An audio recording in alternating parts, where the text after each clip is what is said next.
2026-ի առաջի սրտանց բարևոս ձեզ Հայր ջան, եւս մեկ անգամ շնորհավորում եմ բոլորիդ անցած տոները ու մեզ բոլորիս մաղթում եմ ընտանիքի ամրությամբ միասնականություն ու անշեղ հաղթանակներ։ Մի փոքր դադարից հետո նորից անցնում ենք մեր բնականոն աշխատանքին, թե խոսքով ու թե բնականաբար գործով։ Բայց մինչև այս տարվա առաջի թեմային անցնելու ուզում եմ հիշեցնել, որ առջևում շատ աշխատանքներ ունենք կապված թե Ծիծեռնակաբերդի հուշահամալիրի հետ, թե Երևանում հայտնված թուրքական շտապօգնության մեքենայի վերաբերյալ, թե վերածննդի շարժման, թե մեր ջոկատների պատրաստման ու թե մի շարք նոր նախագծերի իրականացման, որոնց մասին առաջիկայում կտեղեկանաք։ Ու որպես այս տարվա առաջի ելույթ ուզում եմ խոսամ մի հատ շատ կարևոր ու խորքային թեմայով, որը իրականում թաքուն ապտակում է մեզանից յուրաքանչյուրին, բայց մի տեսակ ոչ մեկ դրա մասին բարձրաձայն չի խոսում։ Մի տեսակ ոնց որ բոլորս այդ իրականությունը հատուկ պահենք մեր ենթագիտակցության մեջ, ոնց որ վախենանք գիտակցելուց ու այդ միակ խնդիրը լուծելուց։ Այսօր ես այդ կհասցնեմ բոլորիս գիտակցությանը, իրականությունը լիարժեք միասին կհասկանանք ու մեր այդ միակ խնդիրը կանվանենք իր անունով ու միասին էլ այդ խնդիրը վաղ թե ուշ կլուծենք։ Առաջի հայացքից այսօր հազար ու մի խնդիր ունենք, չէ՞, բայց որ խորքային ես դիտարկում իրականությունը, հստակ տենում ու հասկանում ես, որ իրականում մենք ընդամենը մի խնդիր ունենք, ընդամենը մի, որից էլ գալիս են մյուս բոլոր խնդիրները, ու եթե մենք մեր միասնական մտածողության շնորհիվ լուծենք այդ բոլոր խնդիրների հիմնական աղբյուր հանդիսացող խնդիրը, մնացած բոլոր խնդիրները ուղղակի հոդս կցնդեն։ Դրա համար կխնդրեմ համբերատար լսեք մինչև վերջ, ասածս լիարժեք գիտակցելուց ու իմ հետ համաձայնվելուց հետո էլ կիսվեք այս տեսանյութով, որ բոլորն էլ կարողանան նայել ու դառնան մեր հետ նույն պայքարի մի մաս։ Ինչքան շատ համախոհ, այնքան խնդիրների հեշտ լուծում։ Հիմա նայեք Հայր ջան, ըստ ձեզ, ի՞նչն է մեզ այսօր հեռու պահում հաղթանակներից։ Ուր է այն կետը, որն է այն կետը, որտեղ մենք կորցրել ենք հաղթելու կամքը ու ինչի է այդ կետը մեզ կանգնացրել սեփական ճակատագրից մի քայլ հեռու։ Իրականում այս քաղաքական հարց չի, ռազմական հարց էլ չի, այսի անգամ պետական կառավարման հարց չի։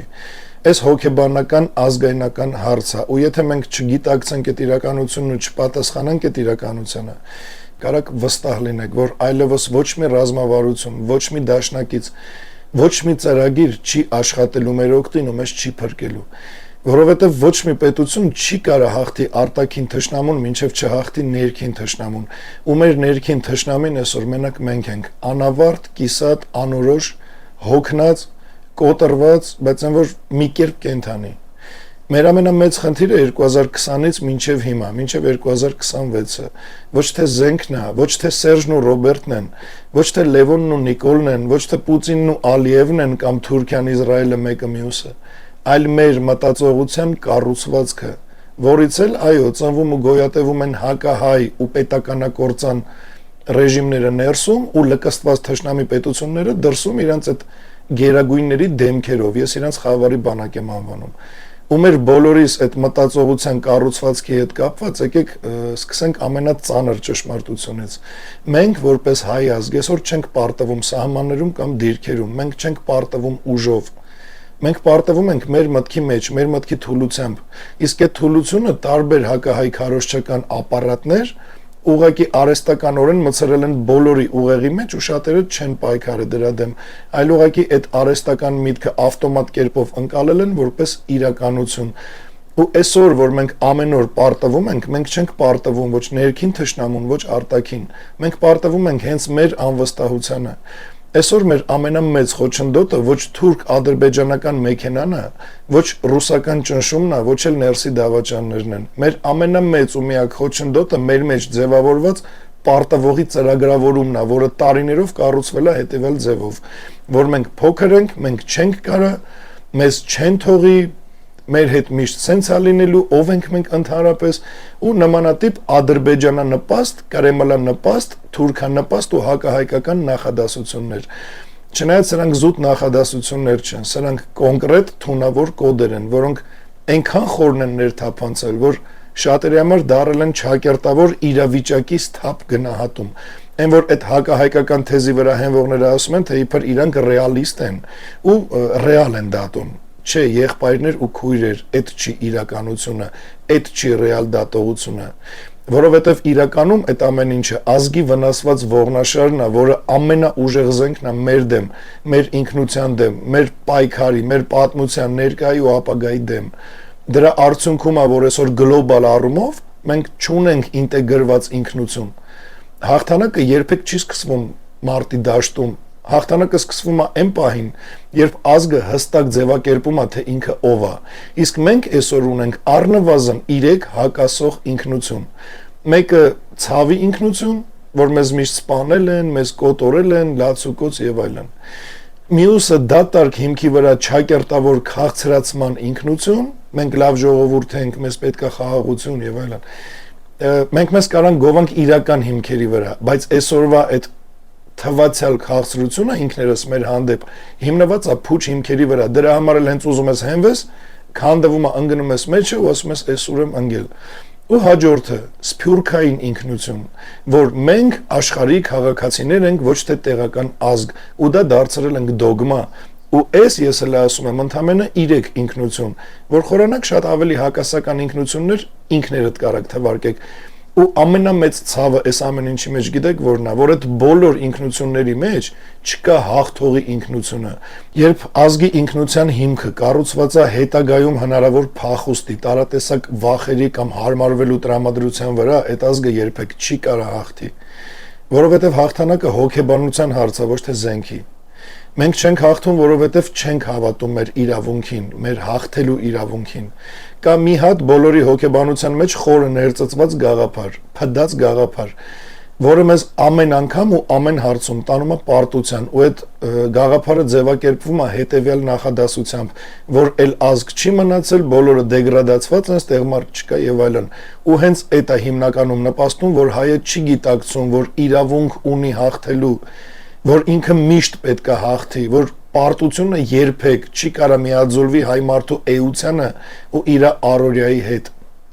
Ու մի որոշ դեգրադացված, անշնորհակալ ու անպատասխանատու լրբի վաստակների հավաքածու չի կարող հայի մոտ տպավորություն փոխի իր իսկ ազգի մասին։ Ախր դրանք մեր ազգը չեն, դրանք հասարակության մեջի թափոններն են, իսկ հայ ազգը վատ մարդ չունի։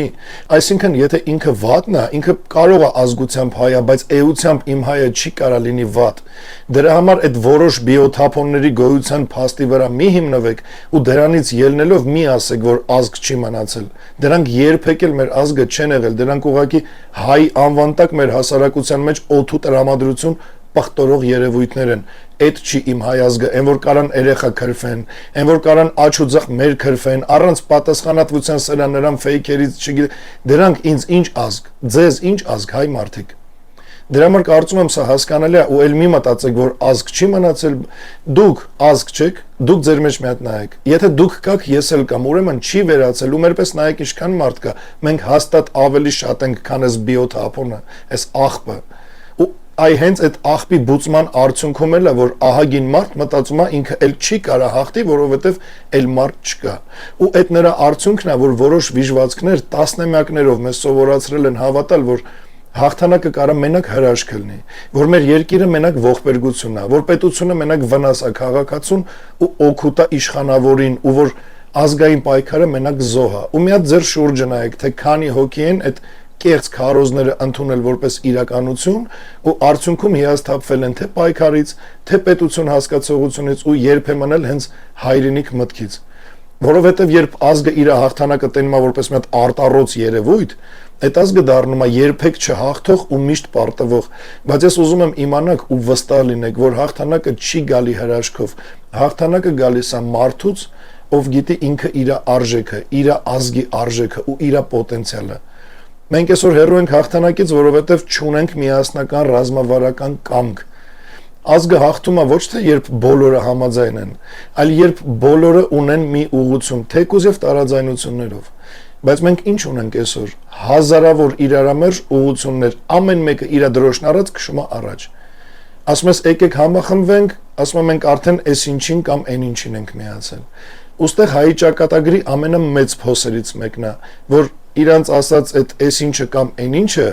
հատուկ շեղելու նպատակով Հայաստանի քաղաքական դաշտում ներդրված սրաները ագենտներն են, ու որ իրանք մաքուր Երևան հենց մեզ են իրանք լրատվականներով ու բլոգերներով փորձում դարձնել էլ Կրեմլի ագենտ, էլ ջհուդ, էլ Նիկոլի կամ Քոչարյանի պրոյեկտ ու տեն շարունակ, որ շեղվեք իրական ազգային ուղուց ու իրանց հետ շարունակեք խելոք գնալ նույն դեգրադացման, կործանման ու միշտ պարտվելու ու խաբված ելնելու ճանապարհով։ Այս փոսից է պետք դուրս գալ ու հիմնավոր գիտակցել, թե ով է իրականում ագենտ ու ով է պատրաստ իր կյանքը տա հանուն հայրենիքի արժանի հաղթանակների ու հայ ազգի բարեկեցիկ ու արժանապատիվ կյանքի։ Իսկ դրա համար մարդու արած գործերին է պետք նայել, ոչ թե սրաները օնլայն փուչիկ խոսակցություններին, որ ամիսը մեկ դառնում են Հայաստանի երևակայական փրկիչ ու վարչապետ, կամ էլ այն որ ամբիոններից բոլորիդ իրենց լոլոներով գիպնոզացնում, հոգնածնում ու ուղարկում են տուն։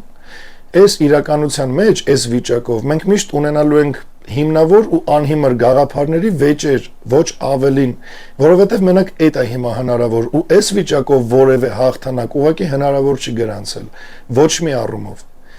Երբ ազգը բաժանված է 1000 մասի, մեկը նայում է Թուրքիային, մեկը ադրբեջանական բենզինին, մեկը Եվրոպային, մեկը Ռուսաստանին, մեկը Արևմուտքին, մեկը ոչ մեկին, այդտեղ բացառվում է որևէ տեսակի հաղթանակ։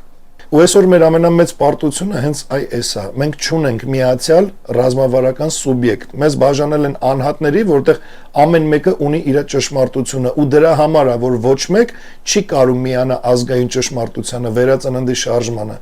Ամեն մեկը իրան հրամցրած կեղծ տեղեկություններով, բամբասանքներով ու սուտ խոստումներով հրապուրված,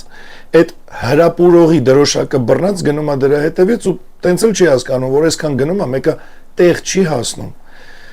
Արդյունքում այս իրավիճակից ով ասես օգտվում է բացի հայ ազգից, բացի մեր երեխեքից։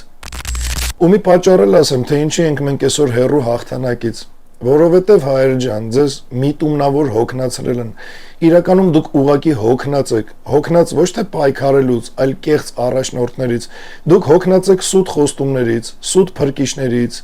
հավերժ օնլայն կերպարներից, սուտ հայրենասիրությունից, սուտ ու ծաղրի առարկա դարած քաղաքականությունից, սուտ ընդդիմությունից ու սուտ աղմուկից, այն սուտի շուխուրջիներից։ Դուք ուղղակի հոգնել եք ոչ թե պայքարելուց, այլ անիմաստ պայքարից։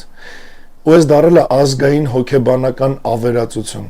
Հենց այս հոգնածության վրա է կառուցվել մեր պարտված քաղաքական դիմանկարը, ու հենց այս հոգնածության հիման վրա են մեզ խաբում բոլոր ներկա ու նախկին ղեկավարները, դրան էլ գումարվել են արդեն մեզ խաբելու մեխանիզմը լավ ընկալած գերտերությունները։ Ուշքի եկեք հայեր, մենք այդ ազգը չենք, որ դառնանք ամեն ցանկացողի թաշկինակը, հանեք ձեր մեջից վախի զգացողությունը, ուղակի անջատեք ձեր մեջ այդ աղբը, վախը աղբա, ու վախեցած ժողովուրդը միշտ պարտվելու է ու ամեն հարցում, հոգնած ժողովուրդը լուր պարտվող է, կոտրված ժողովուրդը պայքարից հրաժարված պարտվող է, կարճ ասած հանձնվող է, ստրկամիտ է, անպատիվ է, մենք էդ ենք, իհարկե չէ, բայց այդ ապացուցելա պետք, ոչ թե ես ասեմ մենք այդ չենք, դուք ասեք հա ճիշտ է, բայց իրականում ապրենք հենց այդ ստորացած ու հանձնված կարգավիճակում։ Իսկ չհանձնվելու միակ տարբերակը պայքարելն է։ Իսկ այսօրվա միակ պայքարի տարբերակը այդ վերածննդի շարժումն է։ Կարաք ուրիշ պայքարի անուն տակ, չեք կարա, որովհետև չկա։ Բա ինչն է ձեզ խանգարում գիտակցել, որ եթե միակ պայքարն է, ուրեմն միակ վստահելի ճանապարհն է։ Հակառակ դեպքում հանուն հայրենիքի պայքարելու պատրաստակամությամբ ուղղակի չէինք տարբերվի ոչ մեկից։ Բոլորի պես կլինեինք նույն համակարգին ենթարկվող ու ընտրության գնացող, բայց մենք այդ հակահայկական համակարգից դուրս ենք, անգամ մեր ոչ մի շահը չենք փորձում համադրել դրա հետ կամ էլ գտնել դրա այդ հակահայկական համակարգի կանոնների մեջ։ Այս պետքա որ խելք ունեցող մարդկանց շատ հարցերի պատասխան տա ու ամեն ինչ դարձնի ավելի քան պարզ, թե ձեր իրական տեղը որտեղ է, ում կողքին ու որ պայքարի մեջ։ Ու մի կարևոր բան էլ ասեմ, ինչը մեզ բաժանում է հաղթանակից։ Այդ էլի հերթական ապուշ նախադասությունն է, որը անշարժ նստած է շատերի գլխի մեջ, որ իբր հիմա ժամանակը վատն է, հիմա ճիշտ ժամանակը չի, հիմա անհնար է հաղթել։ Այս ամեն ինչը իրար հետ ազգային ինքնասպանության լեզուն է։ Այսօրվա հայ ժողովրդի մտքերը որ հավաքես, կարես մատ պարտվողի հոգեբանության հուշագիր սարքես։ Այս իրականությունը ոչ այլ ինչ է, քան կոտրված ազգի վերջի շնչառություն։ Ու այս տասնամյակներով մշակած նախադասությունները, որոնք կոտրել են բոլորիդ ինքնավստահությունը, այս հակահայկական քարոզները, որ ամեն կերպ ներդրել են ձեր մտքերի մեջ, իրականում ամենաուժեղ զենքն է, որը հարվածում է ոչ թե մեր մարմնին, այլ մեր ինքնությանը, արժեհամակարգին, պատվին ու ազգային ապագային։ Երբ մարդը հավատում է, որ հիմա անհնար է, ինքը հաջորդ քայլը չի անում։ Երբ ժողովուրդը հավատում է, որ հնարավոր չէ, ինքը դառնում է բախտի կամահաճույքի զոհ։ Այս ամեն ինչն է մեզ հեռու պահում հաղթանակից, ուրիշ ոչ մի բան։ Իսկ ինչն է մեզ մոտեցնելու հաղթանակին, երբ դուք, հայր ջան, հանկարծ մի օր կանգնեք վերածննդի շարժման շարքերում ու ասեք, որ վերջ հպատակությանն ու բախտի կամահաճույքով գոյատևելուն,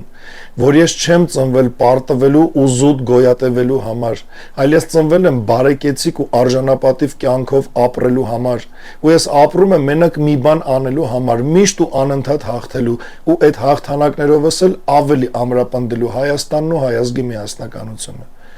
Ու այդ հաղթանակները հրաշքներ չեն, այլ մեզ հասանելի սովորական առօրյա, ու դրանում թե մենք, թե ամբողջ աշխարհը կհամոզվի, երբ մենք վերադառնանք մեր իրական կերպարին, այսինքն նորից լինենք համառ, խելացի, կարգապահ, համարձակ, պատասխանատու, վերականգնվող ու ուղղված մեջքով կանգնող, երբ մեր իսկ հայի համար լինենք զինակից ընկեր ու հարազատ, իսկ թշնամու համար ահ ու սարսափ։ Դրան հասնելու համար առաջի երկու քայլերն են։ Մեկը, որ յուրաքանչյուր հայ գիտակցի, որ իր ճակատագիրը ոչ թե արտաքին ուժերի որոշելունն է, այլ հենց իր։ Ու մյուսը, որ հաղթանակը ոչ թե արտաքին դաշնակիցն է, այլ հենց իր մեջ եղած ազգային միտքը։ Երբ հայը նորից դառնա հոգեբանական ազգային զինվոր, այդ ժամանակ հաղթանակը դառնում է ոչ թե զուտ հնարավոր, այլ անխուսափելի։ Նենց որ հայր ջան, այսօր մեզ հաղթանակներից բաժանում է ոչ թե ինչ-որ քնձղ թշնամու ուժ, այլ մեր սեփական ուժի մասին մեր ունեցած սուտ ու կեղծ պատկերացումները, որ մենք թույլ ենք ու չենք կարա։ Ու որպես եզրափակում ուզում եմ մի հատ նախադասություն ասեմ, որը պատվիրանի պես, օրենքի պես, պատասխանատվության պես պետք է ամեն առավոտ լինի յուրաքանչյուր հայի մտքում։ Ազգը, որը հավատում է իր ուժին, հաղթում է դեռ մինչև ճակատամարտի սկսելը։